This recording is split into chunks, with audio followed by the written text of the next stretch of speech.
ఓం నమో భగవతే వాసుదేవాయ. మరి మహాభారతంలో భాగంగా ప్రద్యుమ్నుడు సాల్వునికి యుద్ధం జరుగుతుంది. అందులో ప్రద్యుమ్నుడు మూర్ఛపోతాడు. ప్రద్యుమ్నుడు వాసుదేవుడు చెప్తున్నాడు, అంటే సాల్వునితో యుద్ధం అనేటువంటిది ఎలా జరిగింది ఒకసారి మాకు వివరంగా చెప్పండి. ఆ సాల్వుడు అనేటువంటి రాక్షసుని మీరు ఎలా సంహరించినారు అని చెప్తే, అప్పుడు ద్వారకాలో ఉండేటువంటి ఈ ప్రద్యుమ్నుడు, సాంబుడు వీళ్ళు ఏ విధంగా ఈ సాల్వుని ఎదుర్కొన్నారు అని చెప్పేసి ఆ విధంగా యుద్ధము నిన్న కొద్దిగా మొదలైంది. అందులోనే ప్రద్యుమ్నుడు మూర్ఛితుడైపోయినాడు. ప్రద్యుమ్నుడు అంటే శ్రీకృష్ణుని సైడ్ వాడు, ఆయన కొడుకు సాంబుడు. ప్రద్యుమ్నుడు సాంబుడు కూడా కొడుకు. ప్రద్యుమ్నుడు రుక్మిణి కొడుకు అనుకుంటాను. అదే అందుకని సాంబుడు కృష్ణుడి కొడుకు, జాంబవతి. ఓకే, అదే కృష్ణు కొడుకే కదా. ఇంకా అదే అదే అదే సాంబుడు అనేది మాత్రం నాకు బాగా తెలుసు. అదే అదే యాదవుల వినాశనానికి ఆయనే కదా కారణం, అంత మొత్తం అంతా కూడా. సో ఇట్లా వాళ్ళు ఎదుర్కొంటున్నారు. బలవంతుల్లో శ్రేష్ఠుడైనటువంటి ప్రద్యుమ్నుడు సాల్వుని బాణాలచే పీడించబడి మూర్ఛనొందినాడు. ఆయన మూర్ఛపోయినాడు. అప్పుడు వృష్టిసేనలు తమ సంకల్పం భగ్నం కాగా ఎంతో బాధపడ్డారు. వృష్టి అందక సైన్యమంతా ఆహాకారాలు చేసింది. ఎందుకంటే ప్రద్యుమ్నుడు మూర్ఛపోవడం వల్ల శత్రుసేనలు మిక్కిలి సంతోషించినాయి. వీళ్ళు సాల్వుడు, ఆ రాక్షసుడు బాగా ఆనందం చేశారు.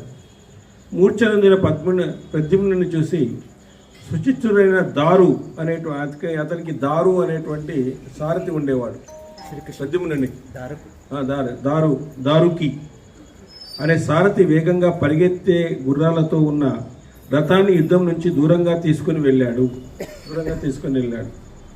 రథం ఎక్కువ దూరం వెళ్లకుండానే రథంలో వెళుతున్న ప్రద్యుమ్నుడికి స్పృహ వచ్చి ధనస్సును చేతబట్టి సారథంతో ఇలా అన్నాడు. అతనికి మళ్ళీ స్పృహ వచ్చింది. మళ్ళీ సారథితో ఇలా అంటున్నాడు, సూతపుత్ర, ఏం పని చేశావు? యుద్ధం నుంచి ఎందుకు వెనుదిరిగినావు? వృష్టివీరులకు యుద్ధంలో ఇది ధర్మం కాదు కదా. ఎందుకు అట్లా వెనుదిరిగినావు? నువ్వు నేను మూర్ఛపోతేనే వెనుదిరిగినావు. ఇది ధర్మం కాదు. సూతపుత్ర, ఈ మహారణంలో సాల్వుని చూసేసరికి నీకు మోహం కలగలేదా? యుద్ధాన్ని చూసి విషాదం పొందినావా? ఉన్నది ఉన్నట్లుగా నాకు చెప్పు అని చెప్తున్నాడు. సారథి ఇలా అన్నాడు, కేశవ నందన జనార్దన, నాకు మోహం కలగలేదు, భయం కలగలేదు. కానీ ఈ సాల్వుడు నీకు చాలా భారమైనాడని అనిపిస్తోంది అని అడిగాడు. నీకేమన్నా జయించడానికి చాలా ప్రాబ్లం ఉందేమో ఇతన్ని అని నాకు బాధ కలిగింది అని చెప్తున్నాడు. వీరవర, అందువల్ల నేను మెల్లగా యుద్ధ భూమి నుంచి దూరంగా తీసుకుని వచ్చినాను. పాపాత్ముడుగా సాల్వుడు మిక్కిలి బలవంతుడు. యుద్ధరంగంలో వీరుడైన రతికుడు స్పృహ కోల్పోతే అతని సారథి రక్షించాలి కదా. సపోజ్ ఇప్పుడు సారథి రక్షించాల్సిందే. అతను ఏమన్నా కింద పడిపోతే అతని రథాన్ని వెనక్కి తీసుకుని రావాలా, ఏదో విధంగా రక్షించాలి రాజును. సారథి యొక్క డ్యూటీస్లో అది కూడా ఒక భాగం అన్నమాట. కాబట్టి నువ్వు యుద్ధరంగంలో మూర్ఛపోయినావు కాబట్టి నేను రథాన్ని వెనక్కి తీసుకుని వచ్చినాను అని చెప్తున్నాడు. ఆయుష్మంతుడా, నిత్యము నేను నిన్ను రక్షించాలి, నువ్వు నన్ను రక్షించాలి. రతికుడు ఎప్పుడు రక్షించదగిన వాడని నేను నిన్ను దూరంగా తీసుకుని వచ్చాను. ఆ విధంగా నేను దూరంగా తీసుకుని వచ్చినాను ఆ విధంగా అని చెప్తున్నాడు. మహాబాహు, యుద్ధరంగంలో నువ్వు ఒక్కడే ఉన్నావు. దానవులు చాలామంది ఉన్నారు. రుక్మిణి నందన, యుద్ధంలో ఇరుపక్షాలు సమయోధిగా లేరని భావించి నిన్ను దూరం చేశాను. మనమేమో తక్కువ ఉన్నాం, వాళ్ళ సైన్యమేమో ఎక్కువగా ఉంది. యుద్ధరంగంలో ఒకవేళ మనం పోరాడాలంటే సమవుజ్జి ఉండాల్సిందే. వాళ్ళు మనం ఈక్వల్గా ఉంటే బాగుంటుంది పోరాడడానికి. మనం తక్కువగా ఉన్నాం కాబట్టి నేను అందుకోసం తీసుకుని వచ్చినాను అని చెప్పినాడు. కురునందన, సారథి ఈ విధంగా చెబుతుండగా మకరధ్వజుడైనటువంటి ప్రద్యుమ్నుడు ఇలా అన్నాడు, దారుకాత్మజ, మళ్ళీ రథాన్ని యుద్ధరంగంలోకి మళ్లించు. ఎటైనా కానీ మళ్ళీ ఇలా చేయకు. నేను జీవించి ఉండగా నన్ను యుద్ధం నుంచి దూరంగా తీసుకుని పోకు. నన్ను యుద్ధం నుంచి దూరంగా తీసుకోబోకు. ఇది శత్రువుల లక్షణం కాదు. ఆ విధంగా రథమును నువ్వు తీసుకుని వచ్చినావంటే శత్రువులు జయించబడిన వాళ్ళ మనము ఇంత కూడా ఓడిపోయినటువంటి వాళ్ళం అవుతాము. కాబట్టి ఇంకొకసారి ఈ విధంగా చేయవద్దు అని చెప్పినాడు. జీవించి విధంగా యుద్ధాన్ని విడిచిపెట్టేవాడు, నేలపై పడిన వాడిని చంపేవాడు, శత్రువులకు లొంగి నీవాణ్ణి అనేటువంటి వాడు వృష్టి వంశంలో ఇంతవరకు పుట్టలేదు. మనము జీవించి ఉండగా యుద్ధాన్ని వదిలిపెట్టకూడదు. విజయమో వీర స్వర్గమో చేయాల్సిందే. క్షత్రియుడు అయిన తర్వాత యుద్ధం చేయాల్సిందే. మనం పడతామా, పడిపోతామా, చనిపోతామా అనేటువంటిది వాళ్ళు ప్రాణాల మీద ఆశ వదులుకోవాల్సిందే. అదేవిధంగా నేలపై పడిన వాడిని చంపేవాడు, కింద పడిపోయినాడు అనుకోండి, ఆయుధం లేకుండా అతను మనం చంపకూడదు. ఎందుకంటే రామాయణంలో కూడా అదే విధంగా జరిగింది. ఒకసారి రావణాసునికి మనకు ఆయుధం పడిపోతే రాముడు చెప్పాడు, రేపు రావయ్యా, ఇప్పుడేం ఛాన్స్ లేదు, నువ్వు రేపు రాపో, ఆయుధాలన్నీ సమకూర్చుకొని రాపో, ఆయుధాన్ని లేకుండా ఉండేవాడిని మేము చంపను అని చెప్పినాడు. అదే అవమానం ఉన్నట్లు వాళ్ళకి, యుద్ధం చేయకూడదు ఆ విధంగా చెప్పినాడు. కాబట్టి యుద్ధ నియమాలు ఉంటాయి. సాయంత్రం అయితేనే వాళ్ళు బెల్ కొట్టిన తర్వాత, ఇంకా మోగిన తర్వాత ఎవరు యుద్ధం చేయకూడదు. ఇంకా అదనమాట సూర్యాస్తమయం సమయంలో ఇట్లా కొన్ని నియమాలు ఉంటాయి యుద్ధం చేయడానికి. ఆ విధంగా మనము శత్రువుని చంపేటువంటి వాడు, శత్రువులకు లొంగి నీవాణ్ణి అనేవాడు. శత్రువులకు మనం యుద్ధం చేయకుండానే లొంగిపోయినాం అనుకోండి, అది కూడా మంచిది కాదు శత్రువుని దగ్గర. కాబట్టి అదేవిధంగా స్త్రీని చంపేవాడు, స్త్రీలను చంపేటువంటి వాళ్ళు, బాలవృద్ధులను చంపేవాళ్ళు, రథము లేని వాడిని, శస్త్రాయుధాలను భగ్నమైనటువంటి వాడిని చంపేవాడు, రథం లేని వాడిని, శస్త్రాయుధాలు ఆయుధం లేనటువంటి వాడిని చంపేవాళ్ళని. కాబట్టి వీళ్ళందరూ కూడా వృష్టి వంశంలో ఇట్లా చేయరయ్యా, ఇది కొన్ని ధర్మాలు ఉన్నాయి, యుద్ధం చేయడానికి ఈ ధర్మాలన్నీ ఉన్నాయి, ఇట్లా చేయకూడదు ఎప్పుడు కూడా అని చెప్పినాడు. దారుక కుమార, నువ్వు సూతకులంలో పుట్టిన వాడవు, సూతకర్మను బాగా నేర్చిన వాడవు, యుద్ధంలో వృష్టి వంశస్థులు పాటించే ధర్మాన్ని కూడా నువ్వు ఎదుగుదు కదా, నువ్వు కూడా తెలుసు కదా ఈ ధర్మాలన్నీ కూడా అని అడుగుతున్నాడు. సూతనందన, వృష్టి వీరుల చరిత్ర అంతా తెలిసిన నువ్వు యుద్ధంలో ఉన్నవాడివి, మళ్ళీ ఎప్పుడు ఇలా దూరంగా తీసుకొని వెళ్ళకు. సో ఇవన్నీ తెలుసుకో, ఈ విధంగా నువ్వు ఎప్పుడు కూడా ఇట్లా దూరంగా తీసుకొని రాకూడదు అని చెప్పినాడు. భ్రాంతి పడితే యుద్ధం నుంచి వెనుదిరిగితే నా వెనుక భాగంలో దెబ్బ తగలడం చూసి గదాగ్రజుడు, నా తండ్రి అయిన మాధవుడు నన్ను ఏమంటాడు? భ్రాంతి పడితే యుద్ధంలో వెనుదిరిగిన నా వెనుక భాగంలో దెబ్బ తగలడం చూసి మా తండ్రి గారు మాధవుడు నన్నేమంటారు? ఏమయ్యా ఇట్లా దెబ్బలు తగిలించుకొని వెనుదిరిగి వచ్చేసినావని చెప్పేసి అంటాడు నా తండ్రి గారు. ఖచ్చితంగా నా తండ్రి కేశవునికి అగ్రజుడు, నీలాంబరధారి, మతోద్గజుడు, మహానుభావు అయిన బలదేవుడు నన్ను చూసి ఏమంటాడు? బలదేవులు ఏమంటారు నన్ను చూసి ఈ విధంగా ఉంటే? సూతశినికి మునిమనవుడు, మనుషులో సింహం వంటివాడు, మహాధనుర్ధారి అయిన సాత్యకి, సమర విజయుడైన సాంబుడు యుద్ధం నుంచి వెనుదిరిగి వచ్చిన నన్ను చూసి ఏమంటారు? ఇట్లా నేను వస్తే ఆ సాంబుడు ఏమని అంటాడు? మరి వీళ్ళందరూ కూడా నన్ను ఏమని అంటారు చెప్పండి? సాత్యకి ఏమంటాడు? సాత్యకి. కాబట్టి వీళ్ళందరూ కూడా నన్ను ఏమంటారు? ఈ విధంగా నేను వెనుదిరిగి వస్తే మా వంశం ప్రతిష్ట పోయినట్లే. సారథి ఇతరులకు అతన్ని అదుపు చేయడం సాధ్యం కాదు. అటువంటి వాడు చారుశ్రేష్ఠుడు, గదాసరుడు, మహాబలుడైన అక్రూరుడు నన్ను చూసి ఏమంటాడు? అక్రూరుడు మనకు కృష్ణ భక్తికి నిదర్శనమైన కృష్ణ భక్తుడు కూడా. కాబట్టి ఆయన ఏమంటాడు? సూర్యుడకు గౌరవించేవాడును, శాంతుడను, నిత్యము వీరపురుషులు గౌరవించేవాడు అయినటువంటి నన్ను వృష్టవీరుల భార్యలు ఏమంటారు? వాళ్ళు ఏమంటారు? వృష్టవీరుల భార్యలు ఏమయ్యా ఇదేనా మీరు యుద్ధం చేసేది ఆయన దగ్గర అని చెప్పేసి అంటారు కదా. ఈ ప్రద్యుమ్నుడు భయపడి యుద్ధరంగం విడిచి ఇలా వస్తున్నాడు, ఇతడు తిరస్కరించదగిన వాడు అని అంటారు. బాగుంది అని ఎవరు అనరు, మంచి పని చేసినాడయ్యా అని ఎవరు అనరు.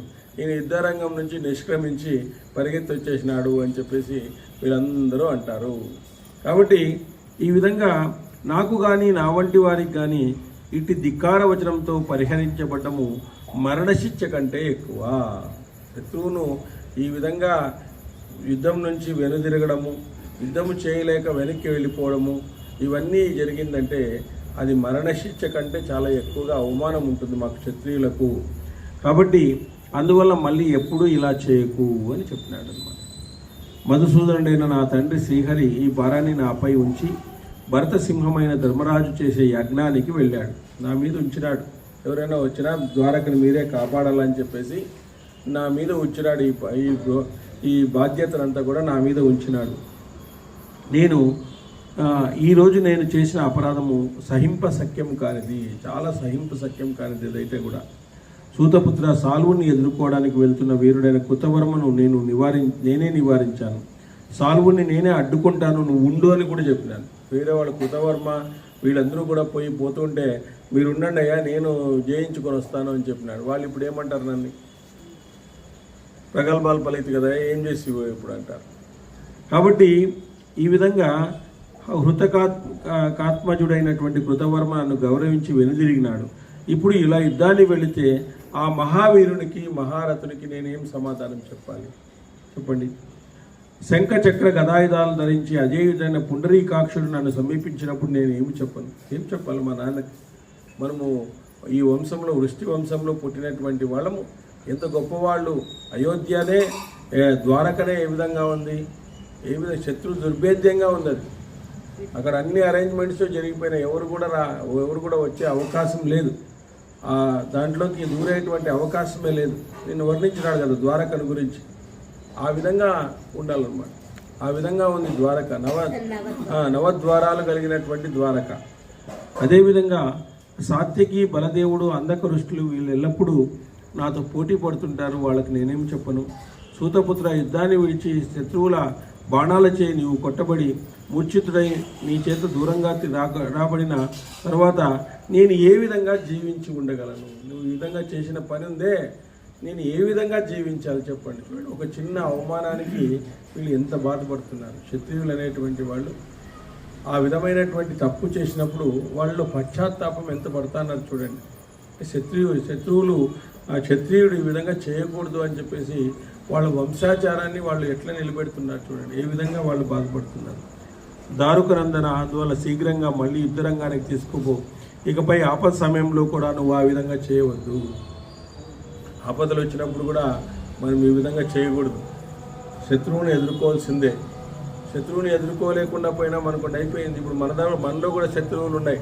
కామ, క్రోధ, లోభ, మోహ, మదమాశ్చర్యాలు. దానికి మనము బానిస అయిపోయినా మనకు అవి మన మీద ప్రభావితాన్ని చూపిస్తాయి. విపరీతమైన కామం కలుగుతుంది, కోరికలు కలుగుతాయి, విపరీతమైనటువంటి క్రోధం కలుగుతుంది. దాన్ని మనం అదుపులో చేసుకోవాలి. నవద్వారాలు కలిగినటువంటి ద్వారక అంటే మన శరీరమే ఇది. మరి మనలో అటువంటి భావనలు రాకుండా ఆ భావనల నుంచి మళ్ళీ బయటకు వచ్చి మనం మంచి వ్యక్తిగా తయారు కావడానికి హరిషడ్ వర్గాలన్నింటినీ కూడా జయించాలి. మరి హరిషడ్ వర్గాలు జయించాలంటే ఏం చేయాలా? భగవన్ నామస్మరణ చేయాలి. భగవన్ నామస్మరణ చేస్తే హరిషడ్ వర్గాలు పోతాయి. ఎందుకంటే భగవంతుని గురించి వినడం వల్ల భగవంతుని యొక్క లక్షణాలు మనకు వస్తాయి. ఆ లక్షణాలు మనకు రావడం వల్ల మనలో ఆ క్రోధము క్రోధం అనేటువంటి తగ్గిపోతుంది, మోహం అనేటువంటి తగ్గిపోతుంది, మదం అనేటువంటి తగ్గిపోతుంది, మత్సరం అనేటువంటి తగ్గిపోతుంది. ఎంతోమంది భగవన్నామ స్మరణకి చేసిన ముందు తర్వాత చాలా రోజుల తర్వాత చూడండి వాళ్ళలో చాలా మార్పు వచ్చి ఉంటుంది. ఎందుకంటే మన శరీరంలో నిదానంగా మార్పు తీసుకుని వస్తుందన్నమాట భగవన్నామస్మరణ. అందులో ఏకాగ్రతను కూడా మనకు పెంచుతుంది. భగవన్నామస్మరణ మనలో ఏకాగ్రతను పెంచుతుంది. ఏకాగ్రత వల్ల మంచి ఆలోచనలు కలుగుతాయి. జీవితం కూడా చాలా బాగుంటుంది. అందుకే విద్యల్లో గొప్ప విద్య ఏది అంటే ఆధ్యాత్మిక విద్య అని చెప్తారు. విద్యల్లో గొప్ప విద్యను చదువుకోవాలంటే ఆధ్యాత్మిక విద్యనే చదువుకోవాలి మనం. ఆధ్యాత్మిక విద్య ద్వారా భౌతిక సమస్యలు కూడా పరిష్కారం అవుతాయి.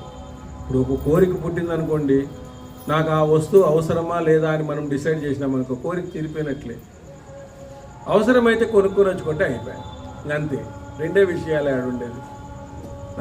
నాకు అవసరం లేదు అనుకున్నాం అనుకోండి, ఆ కోరిక తీరినట్లే. మరి మనం ఎప్పుడైతే భగవన్ నామస్మరణ చేస్తామో కోరికల పట్ల వైముఖ్యం అనేటువంటి తగ్గిపోతుంది. కోరికల పట్ల మనలో కోరికలు తగ్గిపోతాయి. కోరికలు అంటే మనకు అది కావాలా, ఇది కావాలా, ఆ సుఖం కావాలి, ఇది కావాలనేటువంటిది అన్నీ తగ్గిపోతుంది మనలో, ఖచ్చితంగా తగ్గిపోతుంది అంతా కూడా. అంత తగ్గడం వల్ల ఏమవుతుంది, ఆ కోరిక క్రోధం అనేటువంటి తగ్గడం వల్ల మన ఆరోగ్యం కూడా బాగుపడుతుంది, మానసికమైన ఆరోగ్యాలు కూడా బాగుపడతాయి. ఆధ్యాత్మికతలో చప్పట్లు కొడితే ఎన్నో ఆరోగ్యాలు మన నర్వస్ సిస్టమ్ అంతా కూడా యాక్టివేట్ అవుతుంది. మరి ఇన్ని లాభాలు ఉన్నాయి. మనం అనుకుంటాం ఏదో భగవన్నామస్మరణ చేసి ఎంతో మనకు ఆరోగ్యము, మానసికమైన ఆరోగ్యము, శారీరకమైన ఆరోగ్యము ఇవన్నీ కూడా కలుగుతాయి. ఈరోజు మనము డాక్టర్ దగ్గరికి పోవాల్సిన అవసరం లేదు. భగవన్నామస్మరణలో గంట సేపు ఉండేటువంటి వాళ్ళు చాలా తక్కువ సార్లు డాక్టర్ దగ్గరికి పోయింటారు. నాకు తెలిసి మీరు ఎవరినైనా విచారించుకోండి. నేనే చెప్తాను, నేను ఒక 2-3 సార్లు కంటే ఎక్కువ పోలే నా జీవితంలో, అది చిన్న చిన్న రోగాలకే. కాబట్టి ఎక్కడ కూడా మనము డాక్టర్ దగ్గర పోయిన సందర్భాలు లేవు, ఏమీ లేవు. కాబట్టి భగవన్ నామస్మరణ మనల్ని నిదానంగా మనలో చాలా మార్పు తీసుకుని వస్తుంది. ఎంతోమంది మార్పు చెందినారు, ఎంతోమంది మారి గొప్పవాళ్ళుగా మారడం అనేటువంటి జరిగిందన్నమాట. కాబట్టి దాన్ని మనము మనస్ఫూర్తిగా అలవాటు చేసుకోవాలా, దాని విశ్వాసంతో అలవాటు చేసుకోవాలా. కాబట్టి ఇక్కడ నేను ఏ విధంగా జీవించగలను, సూతపుత్ర భయపడి యుద్ధానికి విడిచి వెళ్ళే అదమునిగా నన్ను ఎప్పుడూ భావించవద్దు. దారుకాత్మజ, నువ్వు యుద్ధాన్ని విడిచిపెట్టడం యుక్తం కాదు. యుద్ధాన్ని కోరుకొని నన్ను తొందరగా యుద్ధ భూమికి తీసుకుని వెళ్ళయ్యా, ఈ విధంగా నేను చేయలేను అని చెప్పినాడు. ఆ విధంగా చెప్తూ వాసుదేవుడు ఇలా అన్నాడు. మళ్ళీ కుంతీనందన, ప్రద్యుమ్నుడు ఇలా చెప్పగా సూతపుత్రుడు బలవంతుల్లో శ్రేష్ఠుడైన ప్రద్యుమ్నుని మధురంగా, సంగ్రహంగా, నేర్పుగా ఇలా చెప్పినాడు. ఆయన మళ్ళీ చెప్తున్నాడు, సారథి రుక్మిణీయ, యుద్ధంలో గుర్రాలను అదుపు చేసే నాకు భయం లేదు. వృష్టివీరుల యుద్ధాన్ని గురించి కూడా నాకు తెలుసు. నువ్వు చెప్పిన దాంట్లో మరొక అభిప్రాయం ఏం లేదు. ఆయుష్మంతుడా, సారథి యొక్క ధర్మంలో ఇలా ఉపదేశించడం నాకు గుర్తుంది. అన్ని దశల్లో కూడా సారథి రతికుడు రక్షింపదగినవాడు. ఆ సమయంలో నువ్వు బాగా హింసించబడి ఉన్నావు. నేను ఎందుకు ఆ విధంగా వచ్చినానంటే, నీ వెనుక భాగంలో చాలా గాయమైంది, నువ్వు చాలా హింసించబడి ఉన్నావు అప్పుడు, అందువల్ల నేను ఆ విధంగా తీసుకుని వచ్చినాను. నువ్వు చెప్పింది కరెక్టే వీరా, సాల్వుడు వేసిన బాణం చేత నువ్వు దెబ్బతిని ఉన్నావు, స్పృహ తప్పి పడి ఉన్నావు. నేను నిన్ను దూరంగా తీసుకుని వెళ్ళాను. కేశవనందన, ఇప్పుడు దైవవశాత్తు నీకు తెలివి వచ్చింది. ఇక గుర్రాలు నడపడంలో నా విద్య ఎటువంటిదో చూడు. నేను దారకుని పుత్రుణ్ణి, సారథ్య విద్యను యథావిధిగా నేర్చుకున్నాను. గణతికెక్కిన ఈ సార్వసేనలోకి నేను నిర్భయంగా ప్రవేశిస్తాను. నాకు ఈ గుర్రాలు తోలే దాంట్లో నైపుణ్యం కూడా ఉంది. కాబట్టి నేను వాళ్ళ సైన్యంలోకి నీ రథాన్ని తీసుకుని పోతాను. కానీ నువ్వు చాలా దెబ్బతినడం వల్ల ఆ విధంగా నేను తీసుకుని వచ్చినాను. మళ్ళీ దెబ్బతింటావేమో మళ్ళీ అని, తర్వాత నీకు దైవవశాత్తు మెలకు అనేటువంటిది వచ్చింది, మరి ఈ విధంగా తీసుకుని వెళ్తాను. ఈ విధంగా చెప్పి సూతపుత్రుడు గుర్రాలను కళ్యాణతో లాగి వేగంగా రణరంగంలోకి పరిగెత్తించాడు. అతడు గుర్రాలను మండలాకారంలో సమానంగా వంకరగా కుడి ఎడమలకు విచిత్రకారకంగా గతులతో నడిపించాడు. అదేవిధంగా రాజా ఆ గుర్రాలు చర్మలు దెబ్బలు తిని కళ్ళెం బిగబట్టి ఆకాశంలో ఎగురుతున్నట్లు పరిగెత్తినాయి. దారకుని గురించి, ఆ గుర్రాలు మండుతున్న అగ్నిలా పాదాలు నేల తాకకుండా పరిగెత్తుతున్నాయంట. అవి అంత ఫాస్ట్గా పరిగెత్తున్నాయంట. భరతశ్రేష్ఠ దారుకపుత్రుడు శాల్వుని సైన్యాన్ని పెద్ద ప్రయత్నం లేకుండానే అపసవ్యంగా ఉండేటట్లు చేశాడు. అది చాలా అద్భుతంగా జరిగింది. ప్రద్యుమ్నుడు తన సైన్యాన్ని అపసవ్యంగా ఉండేటట్లు చేయడం సహించలేని సౌభపతి సాల్వుడు ప్రద్యుమ్నుని రథసారథిని 3 బాణాలతో హింసించినాడు. ఈయన రోజు అపసవ్య దిశలో వెళ్ళినాడు. వాళ్ళు ఆ సైడ్ వస్తా అంటే ఈ సైడ్ నుంచి పోయి అపసవ్య దిశలో వాళ్ళని కొట్టడానికి ప్రయత్నించినాడు. మహాబాహు దారుకుని పుత్రునకు బాణం వేగాన్ని గురించి ఏమీ చింతించక మళ్ళీ అపసవ్యంగానే వెళ్ళాడు. అప్పుడు సౌరపతి సాల్వుడు రుక్మిణీనందనైన ప్రద్యుమ్నునిపై అనేక విధాల బాణాలు వేశాడు. శత్రువీరులను చంపే ప్రద్యుమ్నుడు చిరునవ్వు నవ్వి తన హస్తలాఘవాన్ని ప్రదర్శిస్తూ ఆ బాణాలు తనపై పడకుండానే వాటిని తన తీక్షణమైన బాణాలతో ఛేదించినాడు. తన బాణాలతో ఆయన ఛేదించేసినాడు ఈయన మీదకి వచ్చే బాణాలు. ప్రద్యుమ్నుడు తన బాణాలను ఛేదించడం చూసి సౌరపతి సాల్వుడు దారుణమైన అసురీ మాయను ఆశ్రయించి బాణాలు విడిచినాడు. ఆయన కూడా తగ్గడం లేదు, అసురీ మాయ ద్వారా కొన్ని బాణాలను విడిచినాడు, రాక్షస మాయ. కాబట్టి ఈ రాక్షసుడు ప్రయోగించే మహాబలమైన అస్త్రాన్ని తెలుసుకుని మధ్యలో బ్రహ్మాస్త్రంతో దాన్ని త్యజించి ఇతర బాణాలని సాలుని పై విడిచినాడు. ఆయన బ్రహ్మాస్త్రాన్ని ఇచ్చేసినాడంట. మన ప్రద్యుమ్నుడు బ్రహ్మాస్త్రంతో దాన్ని ఛేదించి తర్వాత ఇతర బాణాలను కూడా అందులోకి విడిచినాడు. శత్రువులను రక్తాన్ని తాగే ఆ బాణాలు అతని అస్త్రాన్ని నాశనం చేసి శిరస్సుపై, వక్షస్థలంపై, ముఖం మీద దెబ్బతీశాయి. అందుతో అతను స్పృహ తప్పి పడిపోయినాడు. సాల్వుడు స్పృహ తప్పి పడిపోయినాడు ప్రద్యుమ్నుని దెబ్బకు. నీచుడైన సాల్వుడు బాణాల దెబ్బచేత పీడితుడై కింద పడగానే ప్రద్యుమ్నుడు శత్రునాశనమైన ఒక ఉత్తమ బాణాన్ని సందర్శించినాడు. యాదవ వీరులచే పూజించబడి సర్పం యొక్క విషముతోనూ అగ్నితోనూ సమానంగా ప్రకాశిస్తూ వారిని సంధించబడే ఆ బాణాన్ని చూసి అంతరిక్షమంతా ఆహాకారాలు చేసినాయంట. ఎట్లాంటి బాణం అంటే సర్పం యొక్క విషం ఉందంట, అందులో అగ్ని జ్వాలతో సమానంగా ప్రకాశిస్తూ ఉందంట. అట్లాంటి బాణాన్ని ఆయన మీదకి చేసినాడు. అంటే గొప్ప బాణం, అది స్పెషల్ బాణం ఉన్నట్లుంది. అంతరిక్షంలో ఆహాకారాలు మొదలైనాయి. అప్పుడు ఇంద్రుడు కుబేరునితో సహా దేవగణాలన్నీ నారదుని పంపించినారు. ఏమయ్యా, బ్రహ్మాస్త్రము ప్రయోగించబడుతుంది, గొప్ప గొప్ప బాణాలన్నీ ప్రయోగించబడుతున్నాయి, ఏమో రోజు చూసిరాపో ఏం జరుగుతుందో అక్కడ అని చెప్పేసి నారదుని పంపించినారంట. మనోవేగం గల వాయువును కూడా పంపించినారంట. వాయుదేవుణ్ణి కూడా పంపించినారంట. ఏం జరుగుతుందో చూడయ్యా, బ్రహ్మాస్త్రము ఇలాంటివన్నీ పడినాయంటే కష్టమే కదా. ఇప్పుడు అమెరికా మీద పెద్ద బాంబు పడింది అనుకో, అయిపోయి అందరూ అలర్ట్ అయిపోతారు. అట్లా కాబట్టి వారిరువురు రుక్మిణి నందుడైన పద్మిని సమీపించి దేవతల మాటని వీరా, ఈ సాల్వరాజును నువ్వు ఈ విధంగా చంపడానికి వీల్లేదు. నువ్వు వెంటనే మళ్ళీ బాణాన్ని ఉపసంహరించు. ఇతడు యుద్ధంలో నీచే చంపదగిన వాడు కాదు. ఈ బాణం ప్రయోగిస్తే యుద్ధరంగంలో చావని వాడెవడు ఉండడు. మహాబాహు బ్రహ్మచేత దేవకీనందుడైన శ్రీకృష్ణుని ద్వారా యుద్ధంలో ఇతని మరణం సంకల్పించబడింది. దేవతలు వచ్చి చెప్పినారు, నువ్వు చంపాక అయ్యలేదయ్యా, వాడు చచ్చినా మళ్ళీ లేస్తాడు, వాడు మూర్చిపోయినా కూడా ఇది శ్రీకృష్ణుడే చంపాలని అది నిర్ణయించబడింది. అది శ్రీకృష్ణుని చంపేటువంటిది, ఇది మనము చంపేటువంటిది కాదు, శ్రీకృష్ణుడే చంపల్లా. ఇది దైవలీల నిర్ణయించబడింది. ఇప్పుడు మనం ఎట్లా మరణమవుతామో మనకి డిసైడ్ చేయబడింది ఆల్రెడీ. మనకు తెలియదు అంతే. మనం ఏ విధంగా పోతామో మనకు తెలియదు అంతే. అన్నీ డిసైడ్ అయిపోయింటాయి. మన యొక్క శ్వాసలు, మన యొక్క ఇది అంతా కూడా. అదేవిధంగా కొంతమందిని చంపడానికి శ్రీకృష్ణుడు భగవాన్ మీదనే వాళ్ళకి మోక్షం ఇవ్వడము, ఆ విధంగా ఆత్మను శరీరాన్ని వేరు చేయడము ఆ విధంగా జరుగుతుందన్నమాట. కాబట్టి దేవతలందరూ చెప్తున్నారు, నువ్వు వీడిని చంపడానికి వీల్లేదయ్యా, శ్రీకృష్ణుని యుద్ధంలో ఇతని మరణం సంకల్పించబడింది, కాబట్టి అసత్యం కాకూడదు, ఖచ్చితంగా అసత్యం కాకూడదు, అది ఆయనే చంపాల్సిందే అని చెప్పినాడు.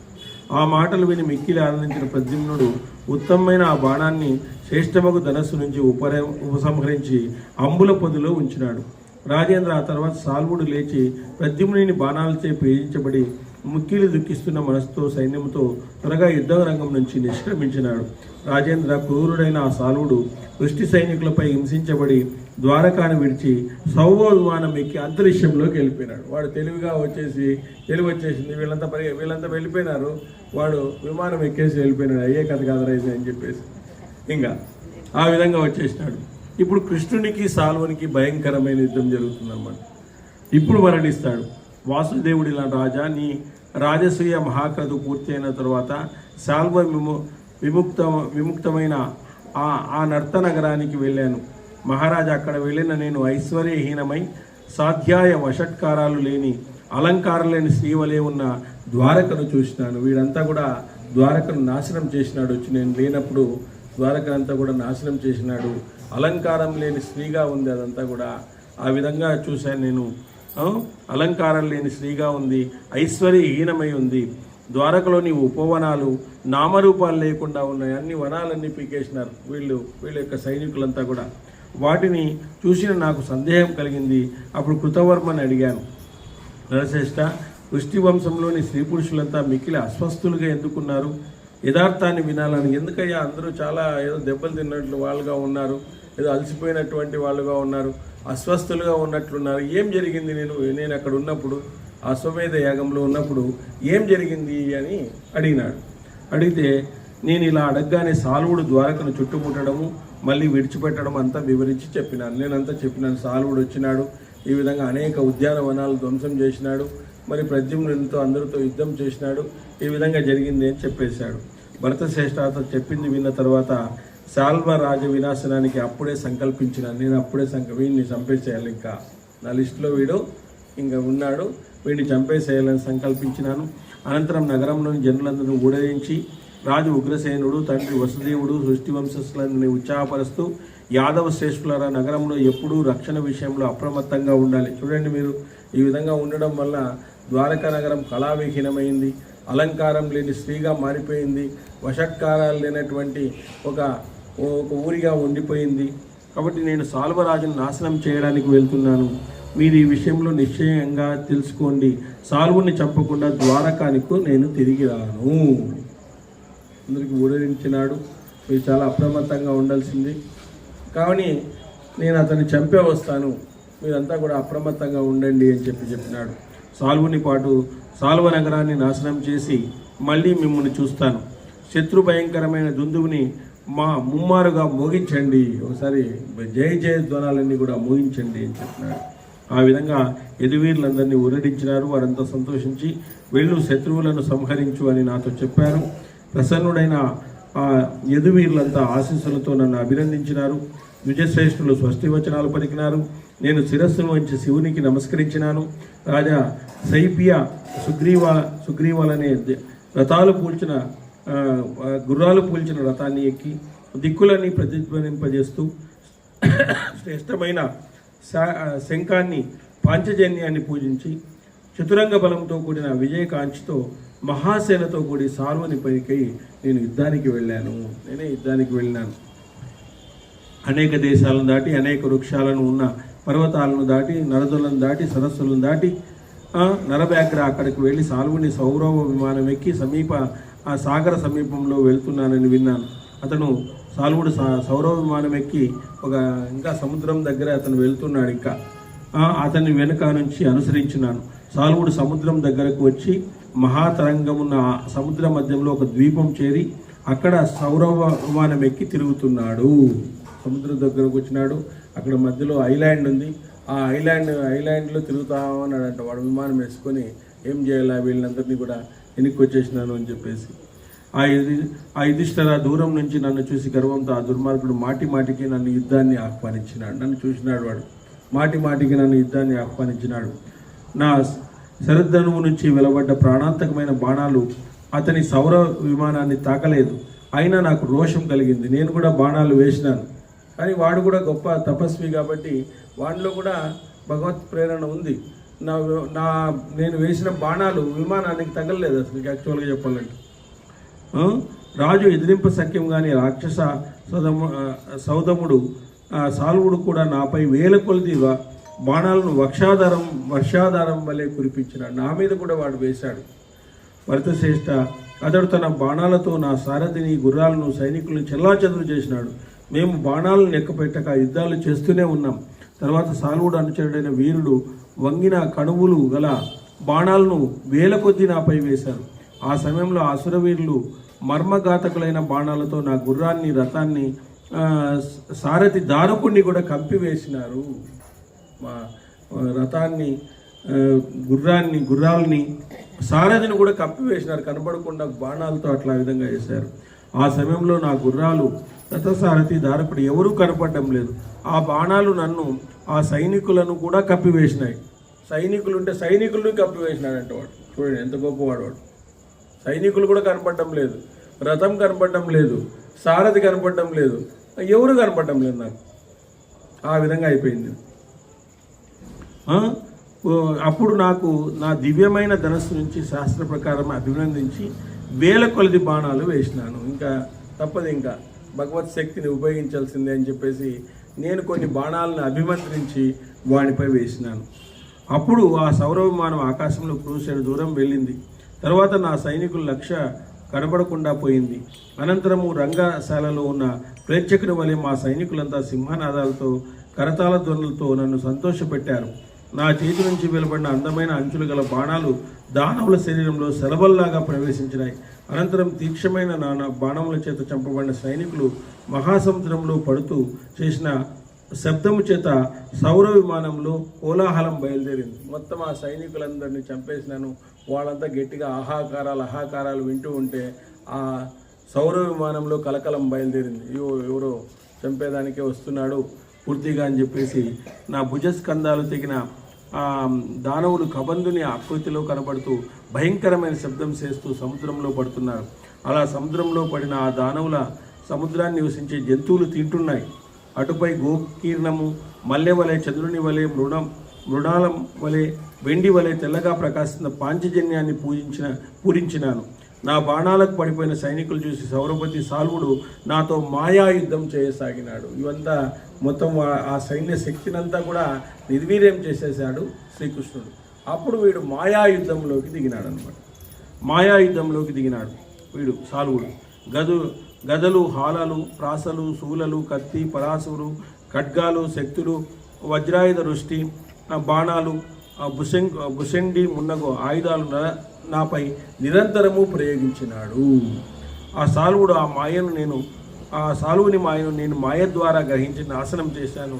ఆ మాయ నాశనం కాగానే అతడు పర్వత శిఖరాలతో యుద్ధం చేశాడు భరత. అటు తర్వాత ఆయన మాయల వలన ఒక్కసారిగా చీకటి వ్యాపించింది. మాయ క్రియేట్ చేసి చీకటి వ్యాపించింది.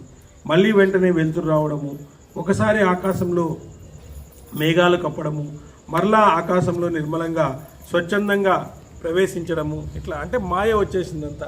ఓసారి పగలు రావడము, ఓసారి రాత్రి కావడము, అంటే మాయ చేయడానికి శ్రీకృష్ణుని మాయ చేయడానికి రాత్రి పగులుగా మారుస్తాడు. అంటే ఆయన వేరే మాయను సృష్టిస్తాడు కృష్ణుని పైన.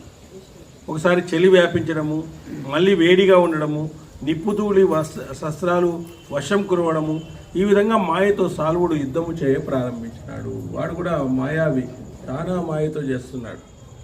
అదంతా తెలిసిన నేను దాన్ని మాయతోనే నశింపజేశాను. ఆ సమయానుకూలంగా యుద్ధం చేస్తూ నేను బాణాలతో సాల్వుడిని సైనికుల్ని హింసింపసాగినాను. మహారాజా, అప్పుడు ఆకాశమంతా 100 సూర్యులు ప్రకాశిస్తున్నట్టుగా ఉందంట. 100 సూర్యులు ప్రకాశిస్తున్నట్టుగా ఉందంట.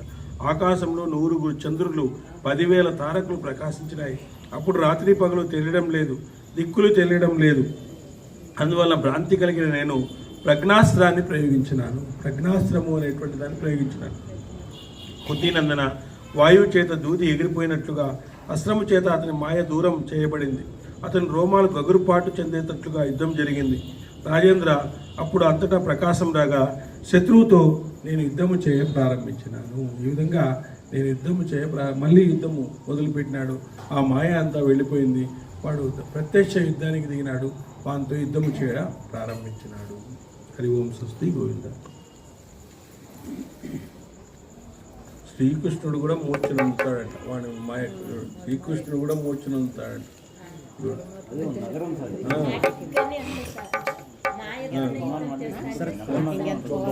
త్రిపురాసులు ఉన్నారు కదా, నగరం అది కనపడతాను. వాడి నగరం అది చూడండి, వాడి నగరం అది. అదే విమానం. కృష్ణుడు కూడా మూర్చిపోతాడు. ఒకసారి ఆయనతో యుద్ధం చేస్తే కృష్ణుడు కూడా మూర్చిపోతాడు. నెక్స్ట్ వస్తుంది, అదే నెక్స్ట్ చంపుతాడు.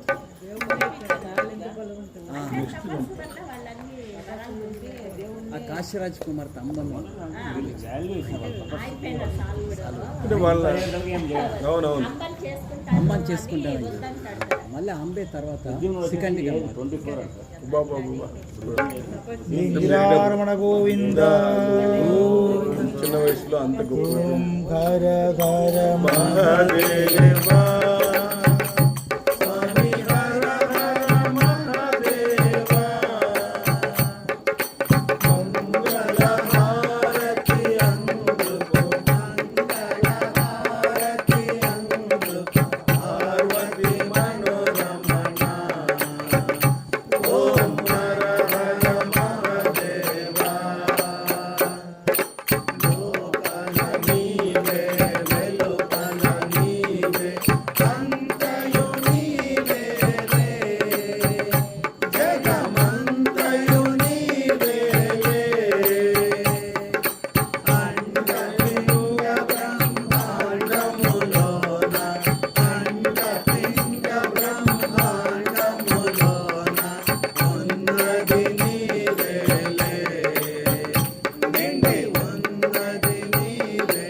శ్రీయకాంతాయ కళ్యాణ నిదయే